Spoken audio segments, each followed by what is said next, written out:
Welcome back to the show, friends. I hope you had a great time away from these videos.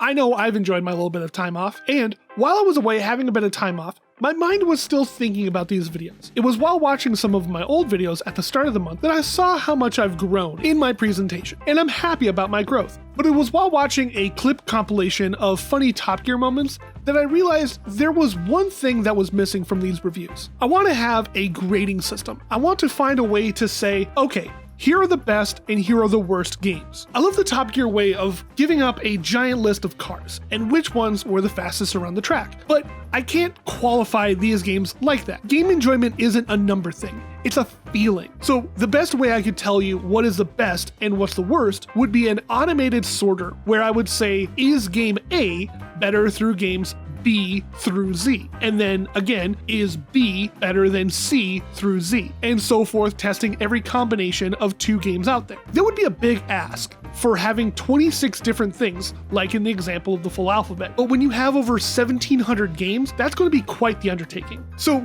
since my team, the Phoenix Suns, are division champs this year, and they're up 1-0 against the Bucks, why not make a giant tournament? And I can whittle down by half every round. So out of simplicity's sake, and in an effort not to dilly-dally with weird programs, I'm going to run down a seemingly endless tournament of what games are the best and eventually get to the best game I've reviewed. For now, I'm keeping it to video games because I've only reviewed 5 books, and it's hard to rate tools like HexKit or Gravity Typist. So how will I decide which makes one game better than another? Simple, really. I don't need to bog this down with graphics, soundtrack, game feel, or anything else. There's going to be times when there's a game with a story that's going up against an arcade game. So the story would be unfair to compare in just an arcade game. The parameters of this fight will come down to one simple question. Which game would you rather sit down for an hour at minimum and play? I don't think there's a game that I've reviewed that I wouldn't be able to play for at least another hour. The real question is, which one would I rather play again? Real gun to my head, pick one situation here. I've started to make a list on Google Sheets that has a full list of every game I've reviewed in order. And it's going to be a real simple 2 options, pick one deal. I'm going to give you my pick and then keep it to about a small paragraph explaining my reasoning. Okay, let's get into this. Round 1. Fight. Number 1, Hyper Gauntlet Legacy of Nozzle Thruster 3 versus number 2, Escape from Life Inc. I'm gonna go with Hyper Gauntlet on this one. I don't know why I would rather go with this one. It's just a gut feeling. I think it's a newfound respect for arcade games after playing Super Hex again. Asking the question, my answer is I would rather play Hyper Gauntlet. Number 3, Spirit of Xanadu versus number 4, Secrets of Radicon. Windmill Slam Xanadu. I did not like Secrets of Radicon. It was too slow, boring, unjustly hard at parts, and did not explain enough. I was having much more fun with the exploration and gathering clues to what happened to the crew on Xanadu. Number 5, Spellcasting versus number 6, Daily Cathonical. Spellcasting. I was overloaded with stuff I needed to do in Cathonical. I had no idea if I was doing the right thing or not. No payoff to what I was trying to figure out. Spellcasting has no replayability at all, but it was still more fun and cute to play. Number 17, Go Morse Go Arcade Edition versus number 8, Overland. Ooh, this is a tough one. I liked both of these games, and it sucks that I have to go give up one of them. GMGAE was super fun and cute. Overland was frustrating at times, but it was super fun as well. I really have to repeat the question over and over in my head. The answer is going to be Overland. Number 9, hashtag Hazy content versus number 10, a completely normal. I hate the dating sim. Hazy wins. Move on. Number 11, Boom You Win versus number 12, CMYK. 2 games that are unfinished and have their own problems. There was so much more I could do with Boom You Win, more characters to play and try. CMYK was annoying on so many levels that I couldn't pick it. I'm going with Boom You Win. Number 13, Digital Mnemonic Trip versus number 15, Night Swim. FYI, number 14 was Gravity Typist, so that's why number 14 is missing. I'm gonna go with Digital Mnemonic Trip. Night Swim, now that I know what to do, has one thing you do, but there might be more things I could go look at and see in Mnemonic Trip. Number 16, Moo Cartographer versus number 17, Odd Realm. Windmill Slam Odd Realm. It's much more fun of a game, especially since it has a random element to it where you can try different settlers and new weather systems. Try different tricks. compared to just dialing in different knobs. Number 19, Gladabots versus number 20, Laser Knights. Number 18 was Book Club. Like I said earlier, I'll get to books some other time, but with only 5 to review so far, I can't do that one yet. Let's wait until I get to at least 8. Gladabots. I played it on my time off, and then when it came time to do the review, it was so great to get back into it. It was such a fun game to come back with a fresh mind. There are endless ways you could program a bot. Testing different ways you could build your code and team is so much fun. Laser Knights isn't the same. Number 21, Skyrogue versus number 22, Beacon. Skyrogue. It's better action and better attainable goal. The goals in Beacon are too far away. Your goal is to make it to the end of the story, and it's just so much in comparison. Skyrogue is much better at its level progression. Number 23 mid-boss versus number 24 Bitcoin Miner. Windmill Slam again, mid-boss. I did not have fun with Bitcoin Miner, and I would not play it again for another hour.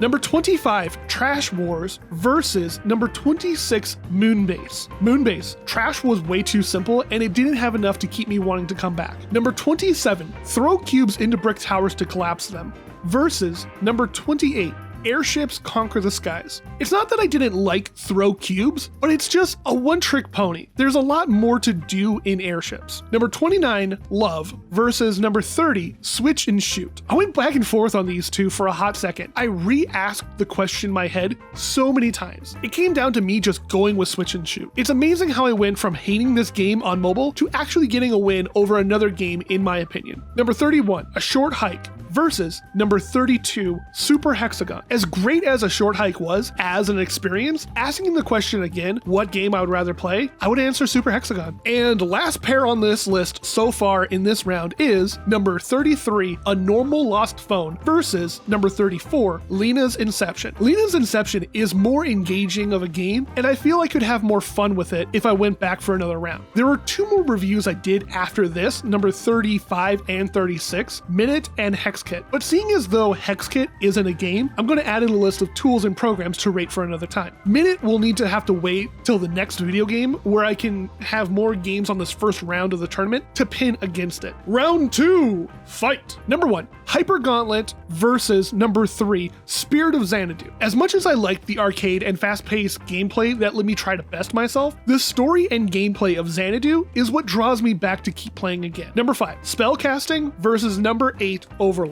Even though spellcasting was super cute, Overland is more engaging and gives me more to do if I started a new game or continued the same save. Number 9, hashtag Hossie content versus number 11, Boom You Win. Hossie got a pass in the first round being paired up with a game I hated so much, but sadly, the game I was indifferent about actually gets passed up by a game I actually had fun playing, even if it was a struggle to play. So for some odd reason, while writing this script, I forgot to pin Digital Mnemonic Trip versus Odd Realm. I don't know why that happened, but now I have to come in after the fact of everything and let you know that Odd Realm beats Digital Mnemonic Trip, probably because Digital Mnemonic Trip doesn't really do much with its gameplay or whatever. I just, obviously, I'm really drawn to Odd Realm, so that's why it's getting the lead on this one. Okay, thank you. Bye. Number 19, Gladabots versus number 21, Skyrogue. Skyrogue, even though Gladabots was super fun to play and the code was fun to mess with, the frustration of trying to hunt down the right or working code was also its downfall. Skyrogue is so much better at just dropping in and whooshing around the skies, blowing stuff up.